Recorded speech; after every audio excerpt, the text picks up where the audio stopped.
ડીર એસ્પાયરન્ટ્સ, આજે આપણે human reproduction, મનુષ્યમાં પ્રજનન, એના જેટલા પીવાયક્યુ છે અને જે એકદમ બેસ્ટ લેવલના પ્રીવિયસ યરના ક્વેશ્ચન છે એનું આખું કલેક્શન ક્રેક કરીએ છીએ. બહુ જ શાંતિથી એક એક એમસીક્યુ જોજો અને બહુ જ ધીરજથી, બહુ જ પદ્ધતિસરથી હું તમને સોલ્વ કરાવીશ. એટલે હું વિડીયો સ્ટાર્ટ કરતા પહેલા તમને કહી દઉં કે એન્ડ સુધી વિડીયો ખાસ જોજો. આ એક એવો શોર્ટ્સ તમારી સામે મૂકું છું કે જે બધા એમસીક્યુનું કલેક્શન થી તમને યુઝ ટુ કરશે. તો બહુ જ ધીરજથી એક એક વસ્તુ જોજો. ફર્સ્ટ ક્વેશ્ચન શું છે, પહેલા ક્વેશ્ચન વાંચવાનો, એના ઓપ્શન્સ વાંચો અને તમે જવાબ ડિસાઈડ કરો. જરૂર જણાય તો વચ્ચે સ્ક્રીનશોટ પણ લઈ લેશો. ઓકે, જુઓ ફર્સ્ટ ક્વેશ્ચન શું છે. પુરુષ પ્રજનન તંત્રમાં શુક્રકોષોના પરિવહન માટે યોગ્ય ક્રમ પસંદ કરવો. યોગ્ય ક્રમ પસંદ કરવાનો છે. આ સિક્વન્સ કઈ યોગ્ય છે એ જોવાની છે. તો પહેલો વિકલ્પ તમારી સામે છે, બીજો, ત્રીજો અને ચોથો. ચારે ચાર જુઓ અને વિચારો કે એકદમ પરફેક્ટ શું છે અને કઈ રીતે તમે એને સોલ્વ કરશો. જુઓ, શાંતિથી વિચારો અને સોલ્વ કરો. ચાલો જુઓ, ફટાફટ સ્પીડ કરો. યસ, કયો વિકલ્પ હશે, શું હશે, કયો ક્વેશ્ચન સાચું છે? શુક્રકોષના પરિવહન માટેનો ક્રમ પસંદ કરવાનો છે.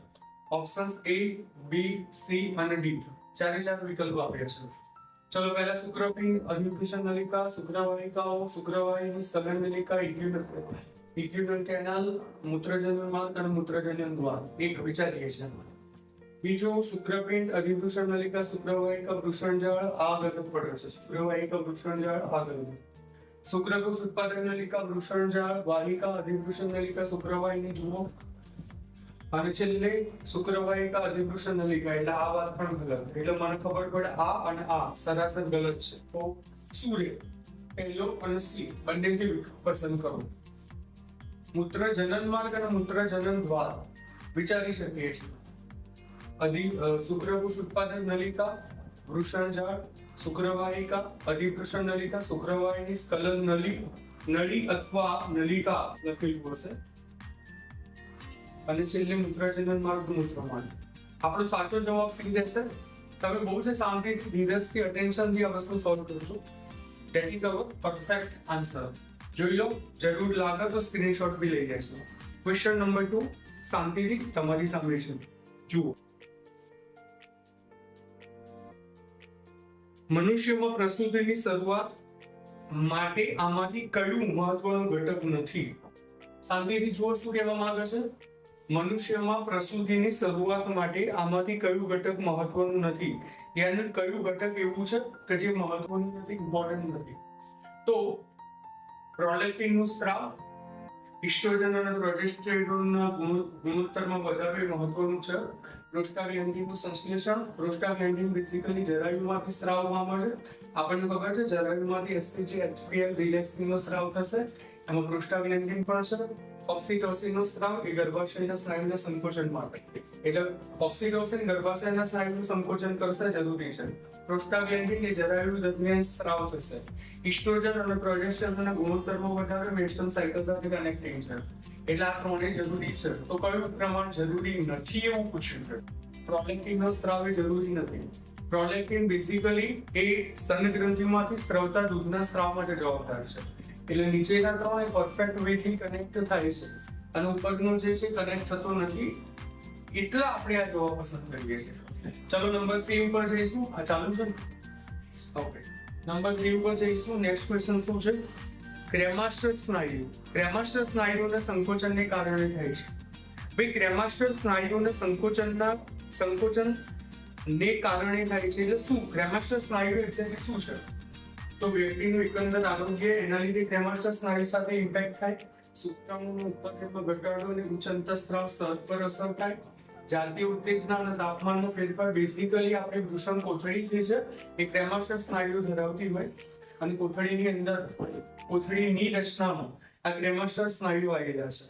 એટલા માટે એની ઇમ્પેક્ટ સીધી માણસ જ્યારે સેક્સ્યુઅલી એક્ટિવ થાય અને ટેમ્પરેચરની અંદર ફેરફાર થાય ત્યારે ક્રેમાસ્ટર સ્નાયુ પર અસર થતી હશે.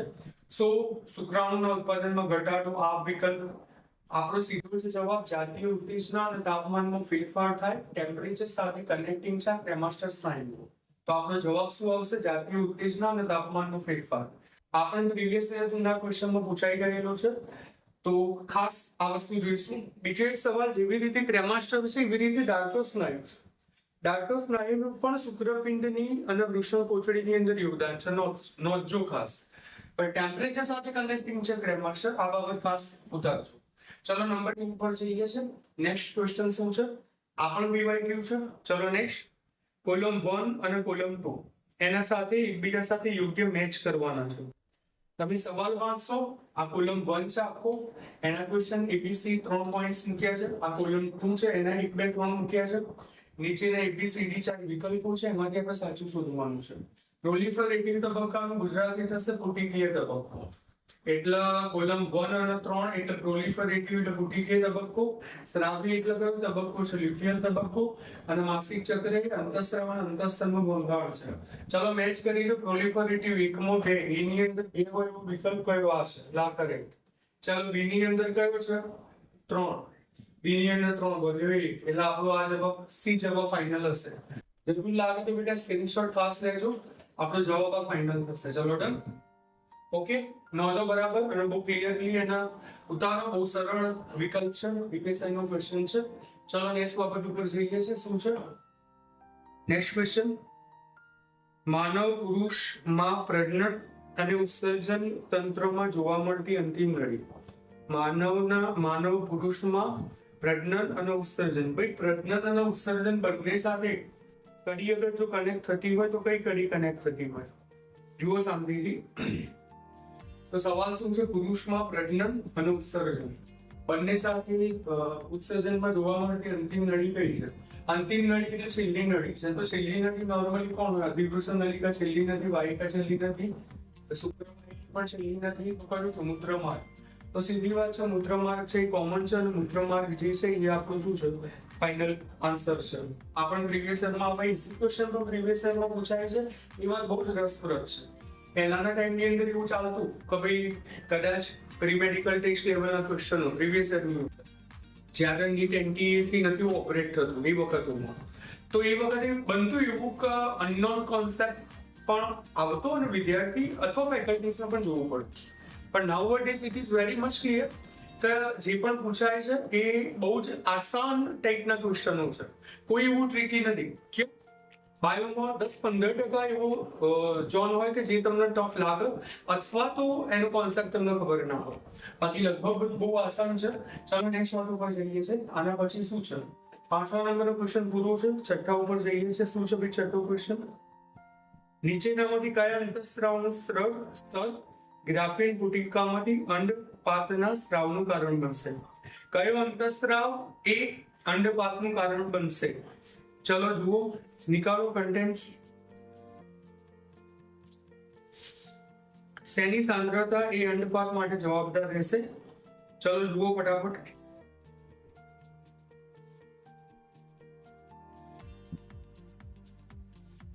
ઓકે, શેની સાંદ્રતા એના માટે જવાબદાર હશે? જુઓ સવાલ ફરીથી કહી દો. અંડપાત સાથે કન્સલ્ટિંગ હોય એવો અંતઃસ્ત્રાવ કયો કે જે અંતઃસ્ત્રાવ અંડપાત થવા માટે જવાબદાર કદાચ હોઈ શકે? તો અંડપાત એ 14મા દિવસે થાય. અને આપણે એને સમજવા માટે કોડ આપ્યો છે એલેપિપ્રો. એલેપિપ્રોનો અર્થ થાય એલએચ, એફએસએફ, ઇસ્ટ્રોજન અને પ્રોજેસ્ટેરોન. એટલે આપણને એવી સમજ પડે કે ત્રીજો તબક્કો એ આપણો અંડપાતનું છે. એટલે એલ એફ ઈ પ્રો. હું કોડ આપું છું શું? એલ એફ ઈ પ્રો. તો પહેલો તબક્કો, બીજો, ત્રીજો અને ચોથો. 14મો દિવસ આ ત્રીજા તબક્કામાં આવે. એટલે સીધી વાત છે કે આપણો જવાબ સીધો શું છે? ઇસ્ટ્રોજનની સાંદ્રતા. એટલે બાકી કશું વિચારવાનું ના થાય. તમે નોંધજો આ શોર્ટ કી આપણો માસિક ચક્રના 4 તબક્કા, અને 4 તબક્કા માટે મેં જે મૂક્યો છે કોડ એવું મૂક્યો છે એલેપિપ્રો. આ પહેલા તબક્કા માટે, બીજા તબક્કા માટે, ત્રીજા અને ચોથા. ત્રીજા તબક્કામાં અંડપાત થાય. અને અંડપાત જે થાય એના માટે ત્રીજો તબક્કો. એટલે બટ ઓબ્વિયસ છે કે ત્રીજા તબક્કા સાથે અંડપાત સાથે 14મા દિવસ સાથે અગર કનેક્ટ થાય તો ઇસ્ટ્રોજન જ થાય. અને આપણો સવાલ સીધો છે કે ઇસ્ટ્રોજનની ઉચ્ચ સાંદ્રતા. એટલે એક કોન્સેપ્ટ એક વખત જરૂર જણાય તો જોજો અને એના પેજ ફેરવજો બી, જેથી તમે વિચારી શકો. હું જોઈને બેઠો છું, મારા મગજનું ક્લિયર છે, હું કોન્ફિડન્ટલી તમને જવાબ કહી શકું. Okay done. ચલો નેક્સ્ટ વાળો પર જઈએ છે. શું છે 7મા નંબરનો ક્વેશ્ચન? દ્વિતીય પૂર્વ અંડકોશની અર્ધસૂત્રી વિભાજન પૂરું થાય. ભાઈ દ્વિતીય પૂર્વ અંડકોશનું અર્ધસૂત્રી વિભાજન પૂર્ણ થાય ક્યારે અને કઈ રીતે પૂર્ણ થાય એ જોવાનું છે. ચલો 7મા નંબરના ક્વેશ્ચન ઉપર જાઓ ભાઈ. ચલો વિચારો શું છે દ્વિતીય પૂર્વ અંડકોશ એનું અર્ધીકરણ પૂર્ણ થાય. ભાઈ પ્રાથમિક પૂર્વ અંડકોશ દ્વિતીય પૂર્વ અંડકોશ એનું અર્ધીકરણ પૂર્ણ થાય તો કયા સમય પૂર્ણ થાય? અંડપાત પહેલા, અંડપાત થાય પહેલા તો ના થાય. ફલિતાંડની રચના પછી સહેજ પણ કદી પણ ના થાય. સમાગમ સમયે વિચાર પણ ના થાય. એક જ ઓપ્શન બાકી રહેશે અંડાશય સાથે શુક્રાણુના સંમિશ્રણ સાથે. એટલે જ્યારે શુક્રકોશ અને અંડકોશ બંનેનું મિલન થશે એ વખતે શું થશે? મતલબ કે ફલન થઈ જાય છે. સમજો તમે, શુક્રકોશ પોતે રેડી છે અને અંડકોશ એ શુક્રકોશ સાથે નિર્માણ પામશે, સાથે જોડાશે. એ વેળાએ બંને ભેગા થશે એ વખતે અર્ધીકરણ પૂર્ણ થઈ જાય. તમને યાદ હોય તો હું તમને કહું, અગર અર્ધીકરણ બે થાય અને પૂરું થાય ત્યારે જ થાય કે જ્યારે શેનું સર્જન થાય? અંડકોશનું સર્જન થાય. તમે ક્લિયરલી સમજો કે અંડકોશનું નિર્માણ તો જ થાય કે જ્યારે અર્ધીકરણ 2 પૂરું થાય. અર્ધીકરણ 2 તો જ પૂરું થાય કે જ્યારે શુક્રકોશ સાથે અંડકોશનું 100% જોડાણ થાય. આ વાત બરાબર નોંધજો, આ બાબત બરાબર ક્લિયર કરશો. એટલે આપણો જવાબ થશે અર્ધીકરણ પૂર્ણ થાય અને પછી જ શું થાય? અર્ધીકરણ 2 પૂર્ણ થાય અને પછી શું થશે? બંને ભેગા થશે, શુક્રકોશ અને અંડકોશ ભેગા થશે. જરૂર જણાય તો કોઈ પણ ક્વેશ્ચનોમાં થિયોરેટિકલ કન્ટેન્ટ કહેવાનો પણ આગ્રહ રાખજો. ચલો નેક્સ્ટ ક્વેશ્ચન ઉપર જઈએ છે. 8મા નંબરનો સવાલ. 8મા નંબરનો સવાલ શું છે? સસ્તન પ્રાણીઓમાં શુક્રાણુ જોડાણ માટે ગ્રાહી ઘટકો હાજર હોય છે. ભાઈ શુક્રકોશ જોડાણ માટે કયા ગ્રાહી ઘટકો? સસ્તન પ્રાણીઓમાં શુક્રકોશ જોડાણ માટે કયા ગ્રાહી ઘટકો હાજર હોય છે? શુક્રકોશના જોડાણ માટેની જો વાત કરીએ તો કયો ઘટક હાજર હોય? તો આ કદાચ તમારા મગજમાં નહીં હોય, પણ યાદ રાખજો કે એની અંદર ઓલવેઝ કયું સ્તર હોય? જોના પેલ્યુસિડા હોય. કયા કયા સ્તરો હતા ભાઈ? કયા કયા સ્તરો છે અંડકોશની રચનાના સંદર્ભે? એક તો સૌથી પહેલા કયું છે? પેરીવિટેલાઇન, પછી જોના પેલ્યુસિડા અને કોરોના રેડિયેટા. એમાંથી શુક્ર અણુ જોડાણ માટે ગ્રાહી ઘટકો હાજર હોય છે. શુક્રકોશ જોડાણ થાય એના માટે અંડકોશ ઉપર કયું સ્તર હોવું જોઈએ? તો જોના પેલ્યુસિડા હોવું જોઈએ. જોના પેલ્યુસિડા અગર અંડકોશની ફરતે નહીં પડે તો સમજવાનું કે શુક્રકોશ મતલબ શુક્રકોશનો સેન્સેશન અથવા એપ્રુવલ. કોઈ શુક્રકોશ છે, કોઈ અંડકોશ છે, તો શુક્રકોશના એપ્રુવલ ઇનડાયરેક્ટલી અંડકોશનો કયો ભાગ આપે? 3 સ્તર છે, જોના પેલ્યુસિડા, કોરોના રેડિયેટા અને પેરીવિટેલાઇન. તો આ 3માંથી એપ્રુવલ કોણ આપે છે? તો એપ્રુવલ આપે છે જોના પેલ્યુસિડા. અંડરસ્ટુડ? એટલે આપણે જવાબ લખીએ છીએ જોના પેલ્યુસિડા. અને બીજી વાત પણ તમને કહી દઉં, તમને થોડું ઘણું ખબર હશે કે જ્યારે અંડકોશ હોય તો અંડકોશ કયો લાખો કરોડો શુક્રકોશમાંથી અંડકોશને ફલિત કોણ કરે છે? એવો જ શુક્રકોશ ફલિત કરે છે કે જેના શુક્રકોશના અગ્રભાગે કયું પ્રોટીન હાજર હોય છે? ZP3 નામનું પ્રોટીન હાજર હોય છે. એટલે આ બાબત નોંધવા જેવી છે.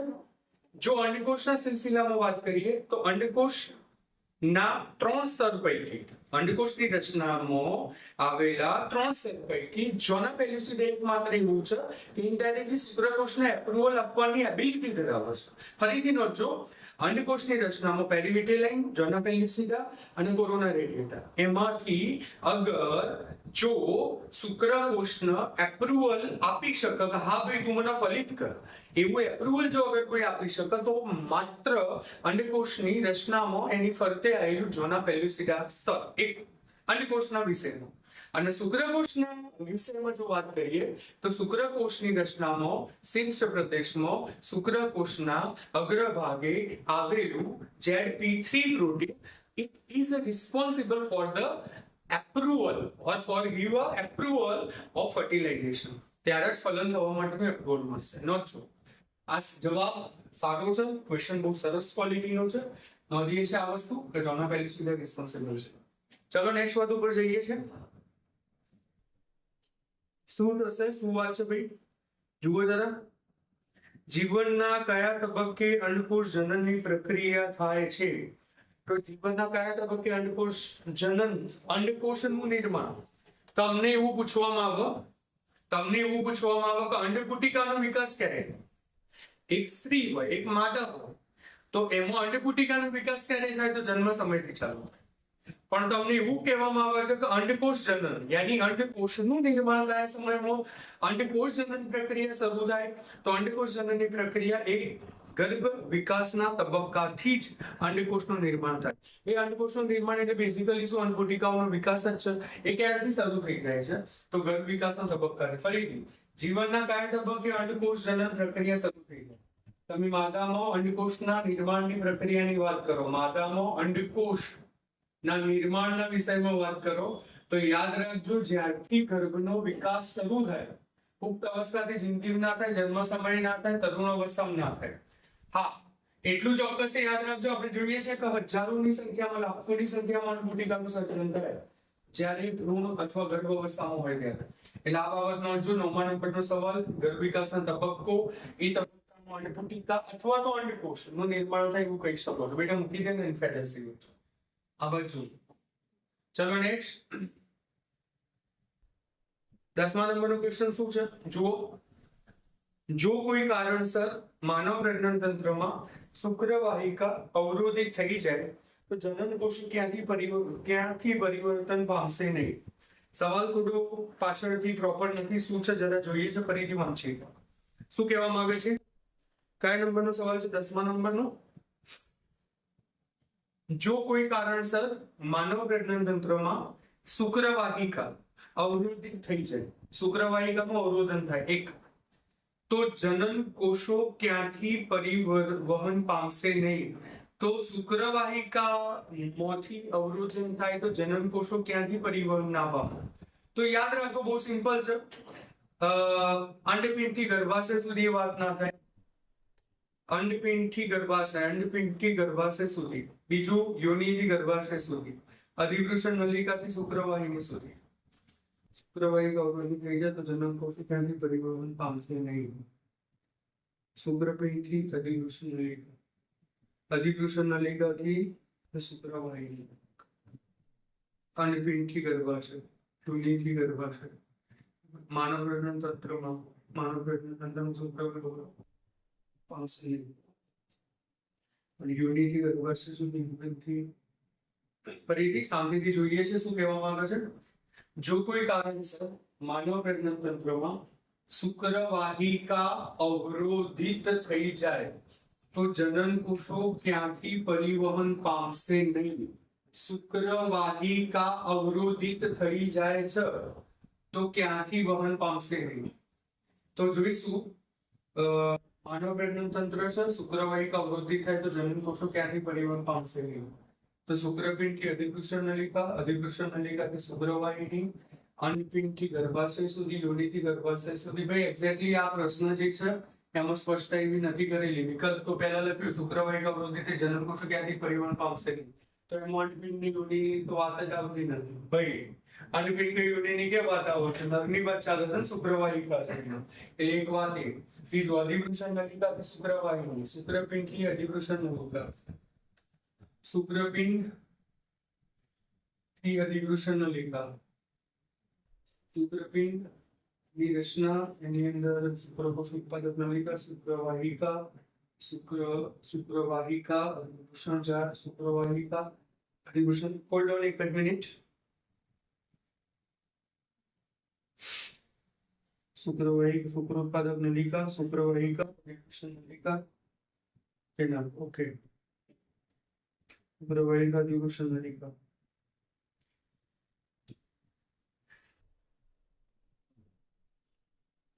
તો આ સવાલની અંદર અધિવૃષણ નલિકા શુક્રવાહિકા અવરોધિત થાય તો સીધી વાત છે શુક્રપિંડથી શું આવશે જવાબ શુક્રપિંડથી અધિવૃષણ નલિકા આપણા ટ્રેક માટે એક જ રસ્તો છે બાકી તમે આગળ ફર્સ્ટ નંબરનું ક્વેશ્ચન જે જોયું ને એને પણ એઝ અ રેફરન્સ તરીકે જોઈ શકો છો એટલે યાદ રાખજો શુક્રપિંડની રચના હોય તો શું હોય શુક્રકોષ ઉત્પાદક નલિકા પછી શું હોય પછી શુક્રકોષ ઉત્પાદક નલિકા હોય એક એનાથી આગળ વધો તો શું છે વૃષણજાળ છે પછી શું છે શુક્રવાહિકા છે પછી શું છે અધિવૃષણ નલિકા આપણને પ્રોબ્લેમ શેમાં છે ભાઈ કે શુક્રવાહિકાનો છે તો શુક્રપિંડ થી શુક્રવાહિકા ત્યાં સુધીના રસ્તામાં અધિવૃષણ નલિકા ત્યાં સુધીમાં બ્લોકેજ થાય ચલો રેડી પાકું હા નેક્સ્ટ 11મા નંબરનો ક્વેશ્ચન જુઓ બેટા ચલો ફટાફટ શું કહેવામાં આવે છે ક્વેશ્ચન નંબર 11 યસ નીચે બે વિધાનો આપેલા છે વાંચો વિધાન 1 અને વિધાન 2 આ બંને વિધાનો શું કહેવામાં આવે છે જુઓ શાંતિ ચલો ફટાફટ બે વિધાનો બે સ્ટેટમેન્ટ આપે છે શું કહેવામાં આવે છે જુઓ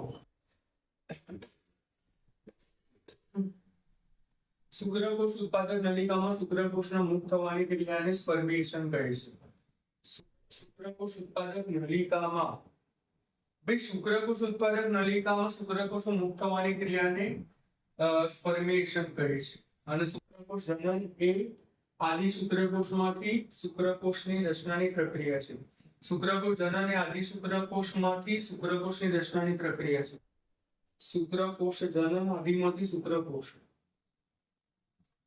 આદિમાંથી શુક્રકોષ શુક્રકોષ જનન કહી શકો શુક્રકોષ જનનની પ્રક્રિયાનો ભાગ છે પ્રક્રિયા છે તો પ્રક્રિયાનો ભાગ છે આ સાચું કહી શકો અને બીજું શુક્રકોષ ઉત્પાદક નલિકામાં શુક્રકોષોને મુક્ત થવાની ભાઈ શુક્રકોષ ઉત્પાદક નલિકામાં શુક્રકોષો મુક્ત થવાની ક્રિયા શેમાંથી મુક્ત થશે ભાઈ શેમાંથી મુક્ત થાય નોર્મલી ક્યાંથી મુક્ત થવા જોઈએ સ્પર્મેશન કહેવાશે વાત સાચી છે પણ શુક્રકોષોના મુક્ત થવાની ક્રિયા શેમાં શુક્રકોષ ઉત્પાદક નલિકામાંથી મુક્ત થવાની ક્રિયા તો શેમાંથી મુક્ત થવાની ક્રિયા વિચારો શુક્રકોષ ઉત્પાદક ક્યાંથી મુક્ત થવાની ક્રિયાને સ્પર્મેશન તરીકે ઓળખાય શુક્રકોષ ઉત્પાદક નલિકા શબ્દ જુઓ આ ભાઈ એવું કહે છે કે શુક્રકોષ ઉત્પાદક નલિકામાં શુક્રકોષ મુક્ત થવાની ક્રિયાને સ્પર્મેશન કહે છે